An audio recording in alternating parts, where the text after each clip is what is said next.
Hey guys, this is Yoda. This will be my City of Threads guide. We're going to watch the VOD from my 18 World First.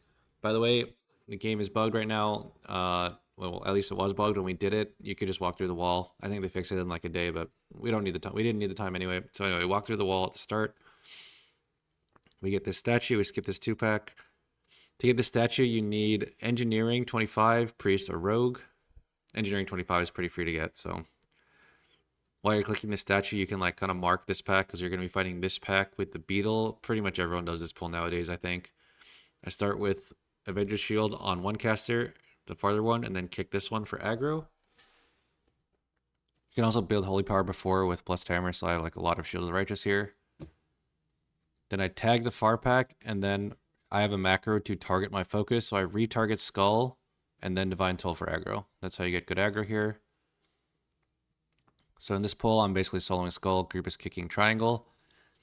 And then also you are in a little bit of danger from these two mobs, the Venom Blades. You have pretty high parry, so it's unlikely that they keep hitting you with poisons, but watch out for the poisons. If you get a lot of poisons, then be sure to Dwarf or Dispel yourself. Actually, I'm not playing Dispel, but call for Dispel, or you can Bubble. You have a lot of tools here, but if you ever die in this pull, it's because of Venom Strike. So it dies really quick. Note that we do not lust because our DK got like a 15-second breath. If we lusted, then this pull would die way too quick, so we basically just hold lust. It's actually kind of crazy how fast this pack died on an 18. After the nerfs, it won't die this fast, but yeah, we even have to wait for patrol here. So I do like to skip a lot of stuff in this area. That's because the trash after the second boss is worth a lot of count for how easy it is. For instance, one of these big mobs is worth 20 count, and one of like the casters or the web marauders after the second boss are worth 14. And those mobs are like way easier than these mobs. So that's why I choose to skip a lot in this area. We do get the statue here, and then we walk around. Be careful because this mob, the Herald, cannot be Mind Soothed, and it can also not be Sleptwalked. So you have to walk all the way around here to not aggro it. You can pass this mob without Sleepwalk, but it's a little bit sketchy, or without Mind Soothe. Then we get into this pull. So in this pull, there's a bunch of Battle Scarabs that don't do anything. The Herald, which is an interrupt and the debuff, like one debuff that can get dispelled, and the Swarm Guard, which applies debuffs to your whole group, which does a lot of group damage. Ideally, you should be killing the Swarm Guard first in like a high level key because like you're not gonna ideally also, again, you're not really losing to kicks from this person, especially because you're playing Prot Paladin, and you're not losing to the debuffs going off and stunning people because, you know, since it's a pre-made or it's like a decent group of players, you should be watching out for that. So what's actually challenging in this pull is the Swarm Guard if he gets too many debuffs out. By the way, if you pull this mob, the first thing it does is cast Twist Thoughts. So if you pull it with Taunt and then insta through your shield, the shield will always interrupt the first cast. So that's something I always do. These Battle Scarabs do quite a bit of tank damage, so if you don't have a cooldown on pull, you might get randomly one-shot. Just make sure you use anything. Your cooldowns aren't really too pressured in this area, so it's fine to just like send your cooldowns on pull, and then like if you find that you're taking a lot of damage, just use a cooldown randomly. Note that I'm not pulling the second half of Battle Scarabs. That's because we want them on pull of boss for funnel. Our Enhanced Shaman unfortunately does die to the debuff after I talked about how easy it is. Also, our group is kind of hitting the wrong mob. You want to be targeting the Swarm Guard here. What could kill your group, like realistically, is this debuff getting like too many of these debuffs, and then people run out of defensives or a healer runs out of cooldowns. You really shouldn't be dying to like getting an extra round of debuffs from this Herald or an extra kick or whatever. Okay. So we finish this. We pull Battle Scarabs into Orator. There is another video on the channel on how to tank Orator, so I'm not going to go over it too heavily. But basically, you just want to rotate Ardent in as much as possible, and then Eye of Tear, and then Bubble. That's your priority. When you don't have any of those, use Spell Warding and then Guardian. Also, watch out for these Dispels. If this ever hits you, you're in massive danger as the tank.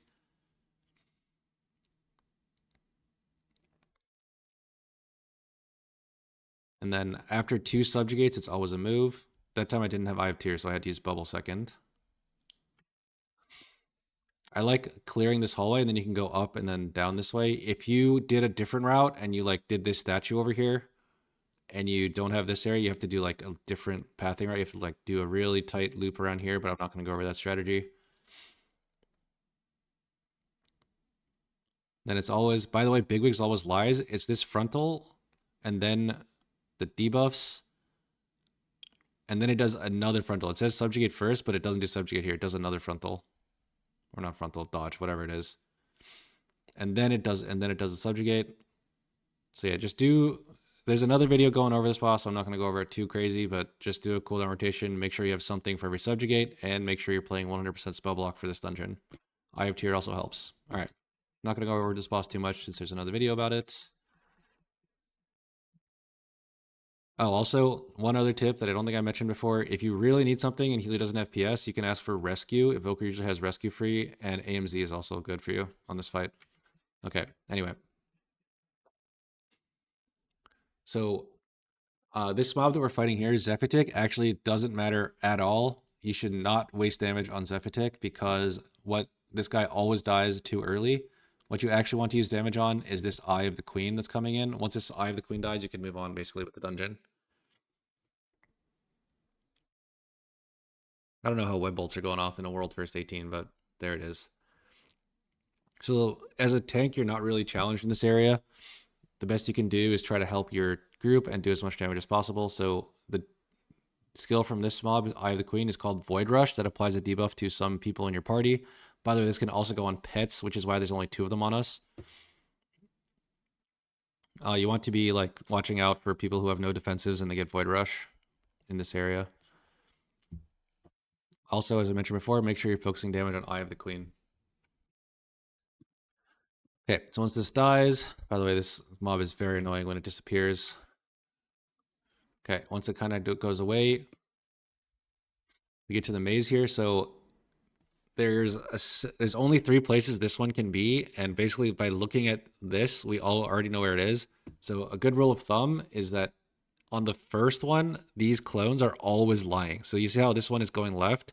That's how we know it's actually to the right in the house. So there's house, back of house, and close. If we see the one going left, then it's in the house. If we see it going right, then it's far back. And if it's going straight to the close one, then it's the close one. Also, there is a little trick here. So you'll notice it here when I click on this mob. See how this mob has 53 million max health? When this mob turns into Eye of the Queen, you'll see how much mob health that mob has. The max health gets transferred, although it spawns at a minimum of 90%. So you'll see here, the first hit you do on this mob basically counts for triple. So the biggest hit you have actually in the whole group is Prot Paladin's Divine Guidance. This is recorded after the nerf, so Divine Guidance did get a little bit nerfed, but I'm pretty sure it still is the strongest hit the group has, assuming there's no ramp time, like no Thunderdogs or whatever. So when you see this mob has 53 million, we hit it for 2 million here with the Divine Guidance. Then boom, the mob spawns at 95%. That is a no wings, no crit Divine Guidance. So if I crit it or if I had wings, it would spawn much lower than that, even on an 18. So the mob before had like 53. This one has 238 million, which means my Divine Guidance basically hit for 4 times the value. Okay, so that is the trick to spawn these at lower health. Now, in this pack, if there's ever an Agile Pursuer with the Eye of the Queen, then the thing you need to watch out for is Knife Throw being overlapped with Void Rush. So you see this Knife Throw is targeted at my healer, Great XO. I'm going to use my sack target of target macro while targeting the Agile Pursuer, ideally. Okay, well, that's what I should have done. What I actually did was hodge it late after the Knife Throw went off. Okay, so what you should do is either you hodge it before the Void Rush happens, or you can use sack target of target on the person that Knife Throws. What actually happened was a tragedy. Good thing my healer had personal and we lived. I even threw sack on top of it after I realized what I did. If the Knife Throw is on your DK, by the way, then it doesn't matter. You don't need to do anything. When the random Knife Throws that happen not overlapped with Void Rush don't really matter. So I wouldn't worry about them too much, but the one that is happening with the Void Rush needs to be stopped. Or like, sack that person or whatever, dealt with in some way. Okay, so that's this pack. After this pack, by the way, you can go up this pathway. We proceed to the rest of the maze or the RP area. We always check this one first because if it's close, then it's good. This is like plus 30 seconds on the timer or minus 30 seconds, whatever. Do a Divine Guidance up. You notice they're all waiting for me to break it with Divine Guidance. Boom. You want to charge up a 5 stack, by the way, on your way to this mob. So we break it. No crit, no wings. Unfortunate. Bombs at 95 instead of 90. So this pack is kind of easy. There's no knife thrower. Just make sure the Webmancer doesn't randomly get a kickoff while you're playing Prot Paladin and you have 3 other kicks in the group. It would be quite a feat, but yeah, just make sure it doesn't randomly get a kickoff. Do as much damage as possible, and that's this pack. Once it dies, we cross the map to the last possible spawn location. So for this one, if you see clones, like right here, if you see a clone leading up the stairs, then you know it's in the house. If you don't see a clone yet, then it can't be in the house. It has to be one of the 2 further ones. Since we see a clone here, we know it's in the house. Do Divine Guidance again. I think technically I should wait for wings here. Okay, I actually do wait. Okay, I didn't wait. That's actually troll. I definitely should have waited for wings. We don't crit, and the mob's at 92. I think everyone else hit it that time. I should have waited. If I had wings, this would be at 90 for sure. So this is basically, there's a Pursuer and a Webmancer, so don't make sure the Webmancer doesn't go off, and make sure the Agile Pursuer doesn't overlap someone with Knife Throw and Void Rush. And if they do, make sure you have sack on that person. Also, in this pull in particular, it's important to kill the Eye of the Queen first, because once you kill the Eye of the Queen, you can start RP. In all of the other pulls, you want to even Steven it because you're trying to mount up afterward. But in this pull, once you kill the Eye of the Queen, someone can start RP, and then you're going to be waiting for a while anyway. Okay, so that's this pack. Also, while this RP is happening, by the way, there's not really any packs to pull. There's like the retired guy over there, but he moves so slow that it's not really worth pulling. So instead, what you can spend your time doing is building up your tier set. I'm just literally throwing my judgments at this Pale Priest, building up my tier set here. And then once we actually get to the boss, I'll have a good tier set. If you're playing the Egg Trinket, you can kind of cook it here too. I don't know why I'm not doing that. You can get to 31 stacks here. But yeah, at about 10 seconds left, just start heading back. And we get to this boss right on time. By the way, damage on this boss is shared, so it doesn't really matter. You want to do like efficient 2-target rotation while fighting this boss. Shade Slash is pretty easy, just dodge. This, while you'll notice that they kind of swap which one is active. Whichever one is not active is going to be casting Knife Throw. Knife Throw applies a pretty nasty bleed, as you'll see, and it does a lot of damage, so watch out for that, especially in higher keys. But what you really need to watch out for is the Ice Sickles. So as the way our group does it, my sack is not really needed because the Icicle plus Duskbringer is the only really really dangerous part. And our Shaman has wall for it every time, Evoker has wall every time, Priest has wall every time. So you can look for sack on Knife Throw people. Like whoever has Knife Throw during this is going to be the most in danger. For the debuffs from Icicles, you can break it with Jetstream, which is an enhanced Shaman talent. Pretty much everyone is playing a Shaman in the group at this point, so you can play Jetstream, and they can also like take it back and Jetstream twice. So the first 2 are usually Jetstream, third one's Mass Dispel. For this synergic step, you want to bait it into the wall. That way they don't move too much. You can see we're kind of baiting it into the wall here. Boom, boom. They do jump like a little bit, but it's better than them jumping like all the way to Narnia and you can't hit them anymore. So that's phase 1. Phase 2 is a lot easier, especially if you have a Paladin or a DK tank. So the first Rhyme Dagger of the phase, you want to take Natty because the second one overlaps with Duskbringer. So the first one we're taking was Tear Ardent, and you should be ready to use Lay on Hands here too. This actually hurts quite a bit. The second one is Bubble. You can bubble anytime, so I'm just bubbling here. Then Rhyme Dagger, boom. And we also have Duskbringer, so normally this would be harder because you'd have to soak the Rhyme Dagger plus heal the Duskbringer. But since we're playing Paladin, we have bubble for every single one of these. After the rework, we have bubble up. We actually have bubble up every single phase. Pre-rework, you would have to be like bubble, spellword, bubble, but now you can just literally bubble all of them. We have Synergic Step again. Sometimes you can't bait him into the wall like that time. And the boss kind of repeats.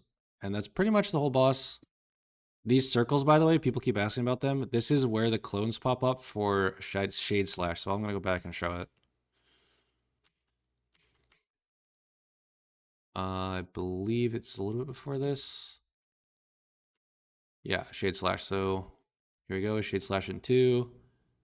Boom. These circles are where the clones pop up. Other than the clones, the circles basically do nothing. You can completely ignore them. Okay. So that's the whole fight. On the last phase, this was randomly relevant on 18, by the way. The last Rhyme Dagger of the fight, you can use spell warding. If your healer is like struggling on this fight, you can throw spell warding, just to, like help them. But I prefer to save it for the last Rhyme Dagger of the fight because the next pull is very difficult. Also, you'll see me do it here. If you spell warding after 0.5, I think, on the timer, then it hits both Rhyme Daggers. So here, I spell ward like in the last 0.2, and then it lasts all the way till the next Rhyme Dagger. I generally only do this on the very last one. That's because like usually like cooldowning the first one and then bubbling the second one is good enough. But here, since the boss is dying, and the next pull is quite difficult, I want to have bubble up for the next pull. That's why I spell ward here. Also, you cannot really... I don't really want to spell ward the beetle because I want to have spell ward for a third boss. I think technically you can spell ward beetle and then spell ward late on third boss, but either way, this is how I've kind of planned it out.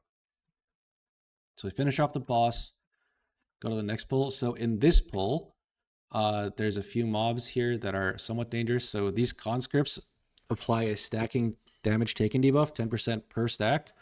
But if you parry, you don't get the stack, and if you bubble, it falls off.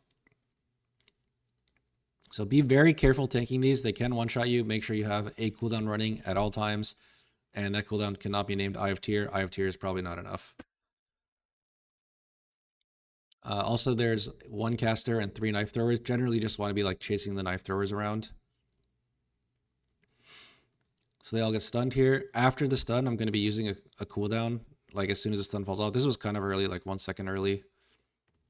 But once they're all done being stunned, they're going to be all synced. So make sure you have a cooldown for that. Boom, they all hit me. I'm trying to like greed my bubble here because if these stacks fall, then I don't necessarily need to bubble. So my stacks actually fall off because I get lucky with parry, so I'm able to delay bubble. I actually call for PS here since I don't want to bubble 0 stacks. Although if I had no cooldown available and no PS, then I would have bubbled here. So wait for the end of the PS and I should bubble. Yeah, we bubble here. At the end of the bubble, I'm probably going to be kiting because I have no cooldowns left.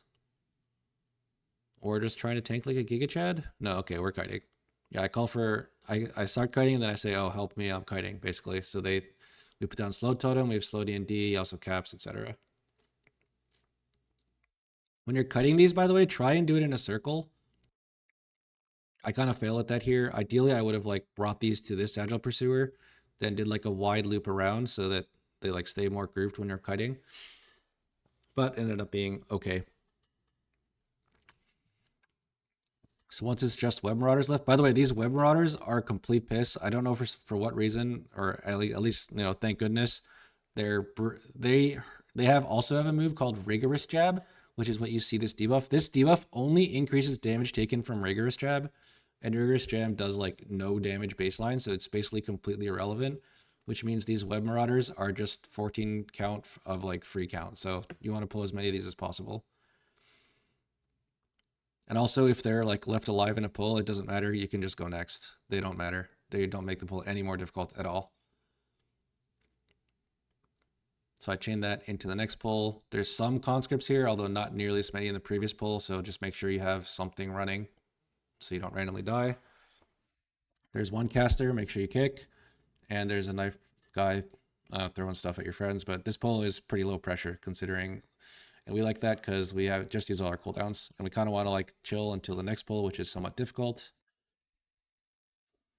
So this pull has 2 Webmancers, 4 Conscripts, 1 guy that does nothing, and the Beetle.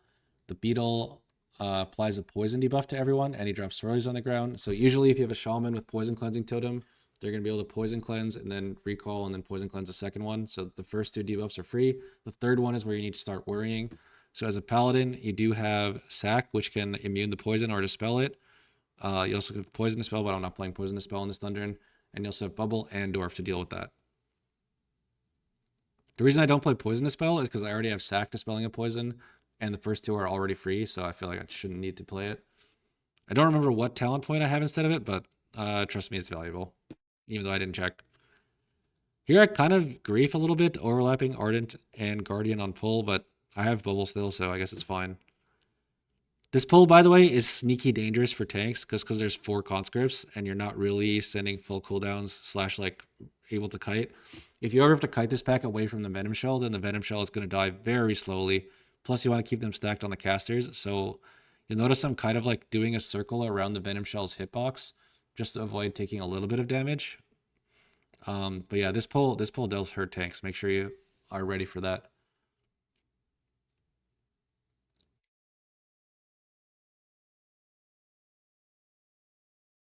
Also, make sure Mending Web does not go off. If Mending Web ever goes off and this Venom Shell heals, it's basically GG if the key is like a real level. Because not only is he going to get some real venomous sprays off, like, you know, the first two are poison cleansing, and the third one is like dispels. The fourth one is like hardened rage, pretty much.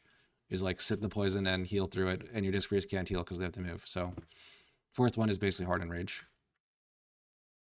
Well, actually, except that we do get the fourth one here, and I think we actually survive.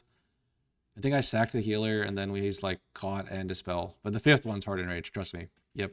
Okay. Anyway, after that mob dies, we leave the web marauder because it's completely irrelevant. We actually decided to start going left with this route. These unnaturalers are just one kick each. You can try to snipe them, but it's better to assign people to them just so they don't get missed. Also, since we go this way, we can start the RP immediately. And by the RP, I mean we pull these blobs that are spawning the third boss. The earlier you tag them, the earlier they get grouped because they kind of start off super like far away, spread out. And they move really slow. So you want to tag them early, like before you actually fight them, so they actually group up, and then you can efficiently AoE them down. So we pull these in, we AoE them down. This guy, by the way, isn't that dangerous. These unnaturalers do randomly hurt a decent amount with melees, but this Dark Barrage also you can just stand in it if you want to. It does no damage. The Fierce Stomping does hurt like a little bit, but even like on 18, it's just like as long as you're not overlapped with something, you don't really need cooldowns to survive it. You just need to like be at your keyboard, I guess, pushing buttons. Okay, so we get to the third boss. Lust is up. We do a kind of a weird routing here where we pull 3 mobs into the boss. I'm actually still not sure this is efficient, but this is what we ended up doing. These are still one kick each. We pull them into the boss. It is kind of nice for Shaman to get the funnel here from 3 mobs with P-Wave. So for this boss, the way I play cooldowns is Ardent the first Oozing Smash of every phase, and then Bubble or Spell Warding the second one. That's because the second Oozing Smash of every phase overlaps with Viscous Darkness, which is the soak. So the first one is Ardent. You can all survive every tank buster with Ardent. And the second one is an immunity, and then you use that immunity to soak. Your other cooldowns, such as Eye of Tyr and Guardian of Ancient Kings, are to be used for usually Dark Pulse, because you're usually sacking someone on Dark Pulse, or just generic melees, because this boss actually does hurt with melees, as you can see. Also, the boss starts the phase. The first Oozing Smash he does of the fight is actually the second one of the phase. So he starts like later into the phase, if that makes any sense. Every time you soak one of these orbs, you get a healing absorb, by the way. So this can you quite a bit. If you have a DK in your group, by the way, you want to be using AMS to soak. Or if you don't use AMS, you can just soak them a lot as the DK because you're kind of immune to death as a DK DPS, which is nice. This Viscous Darkness does a decent amount of damage, by the way. Make sure you're not low when this hits or you can get one shot. Having 100% spell block up does help with that as well. We've been having the DK soak with AMS for the set before Dark Pulse. So I don't know why they changed this from beta, but whenever the boss casts Dark Pulse, he casts Viscous Darkness like right before he casts Dark Pulse. So you have to soak all those balls. If you have a DK in the group, this is the moment where they use AMS. They have AMS for every phase. As the tank, you're kind of expected to soak a little bit too. So I think I'm supposed to sack the healer here. Yeah, I have sack on healer, DK soaks. I also have quite a few debuffs, and I use Ardent here. After looking at this again, this is a mistake because Ardent should be used on the tank buster. I should instead use Tyr and lay on hands. But I decide to Ardent this, and then I say, okay, whatever, it's fine because I have Guardian for the tank buster into bubble. So Guardian the tank buster. So I think it would have been better if I just Guardian that and then Ardent this, but whatever. Then he knocks back, and then I will probably bubble this smash. Yeah, we bubble, and then we soak with the bubble. We want to soak as many balls as possible with the bubble. So that's why we bubble the second one of every phase. This blood surge drops some poop on the ground. It's kind of important that your group is moving together during this, by the way, which is kind of awkward because I just soaked everything like horsing around, but it's kind of important that your group moves together. So you drop poop together. If you've noticed, we're kind of just moving like clockwise around the room, dropping poop as we go, so that by the time we get to like the old poop, hopefully it's gone if we move along in a circle around the room. Instead of just tanking him in the middle, I guess, willy-nilly. So we get to this part, and the fight kind of just repeats. You should have IV tier for every Dark Pulse, by the way. I don't know why I didn't IV tier the first one. That was a mistake. Here we play the phase properly. So we have Ardent on the Tank Buster. It actually one-shots me, but thank goodness I had Ardent so I don't die. And then you need to get topped before the next Viscous Darkness. This is actually where you're in the most danger. This Viscous Darkness here with this cooldown rotation. So I think I might blow Lay on Hands here. Yeah, I Lay on Hands. So the Ardent into the Viscous Darkness is your most dangerous. Technically, by the way, you can bubble this Viscous Darkness or Spell Ward it, and it will last until the Oozing Smash. However, that means that you can't soak with that immunity. Also, since I use Lay on Hands there, by the way, that means I don't have Spell Warding for this. Fortunately, we still cleared, but this is what should have happened is I asked for PS before the Viscous Darkness, and then I can Spell Ward here to soak. But I don't do that, and I have to ask for PS here, and then I use Lay on Hands, then I have PS instead of Spell Warding for the soak, and then we have to soak this, unfortunately, which is very bad. You don't want to do that. Don't do what I did.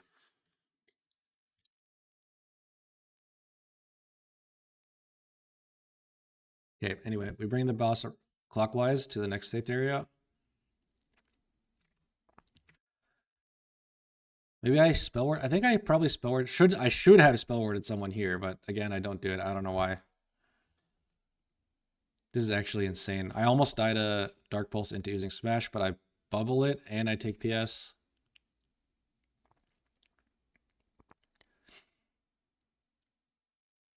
I think since the boss is dead, it doesn't matter as much. By the way, you can survive this, I think, with 100% spell block. I didn't have that here. I think I asked for AMZ because I was about to die. And then also your DK's AMS should be up around here, so they can soak this set of balls with AMS if it's the very last one. So yeah, not my best performance on the boss, but hopefully you guys get the idea of what it's supposed to look like. PS, if you need PS, you should ask for it on the Viscous Darkness after first Oozing Smash. That's when it should be used, and then you should still immunity the second thing, the second smash, so you can soak. All right, so next we start our P while we're fighting this guy. And that's because we want to fight the beetle first, I believe. So the reason you want to fight the beetle first here is that the... Oops. Okay, anyway. The other mob, the Elder Shadeweaver, is not very dangerous, but the beetle is very dangerous. You want to kill this guy in as many debuffs as few debuffs as possible. So we pull him with 2s, then we're going to fight the Shadeweaver kind of as a cooldown pull. Then it's going to be boss. Also, especially on lower key levels, you want to use all of your defensives on this, and then your defensives like recharge on the Shadeweaver, and then you can use them again on the boss.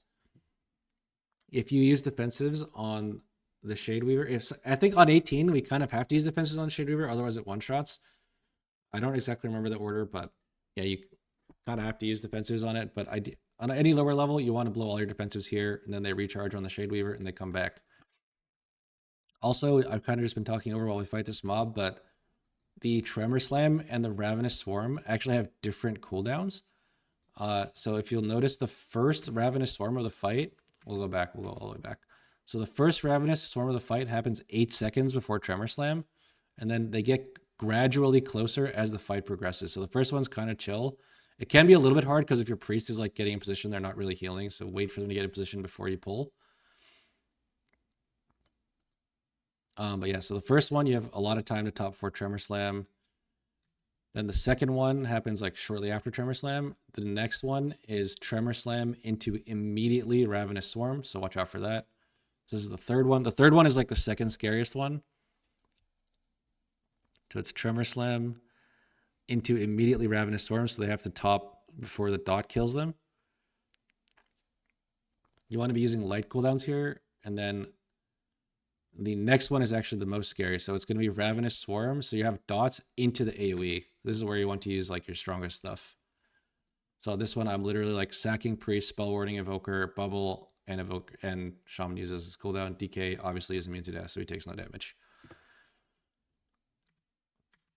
Okay, so that's this guy. This mob, make sure we're stacked for Umbral Weaves so you don't have to like run around hitting them unless you're immuning it like that guy.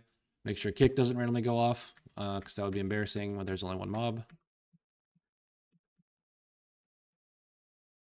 Okay, and then I pull these two Unnaturalers into the boss, one kick each. I like pulling this into the boss because the Shaman can kick for DR. Also, you have some PoV funnel.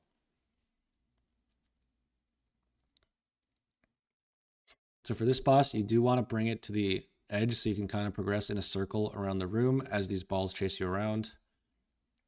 The balls are much easier to dodge if they're all on the same side of you rather than like coming from all directions. That's why we kind of go in a circle. So we move around. This boss, by the way, does a random ability. It's like Splice and then a random ability, then Splice and a random ability.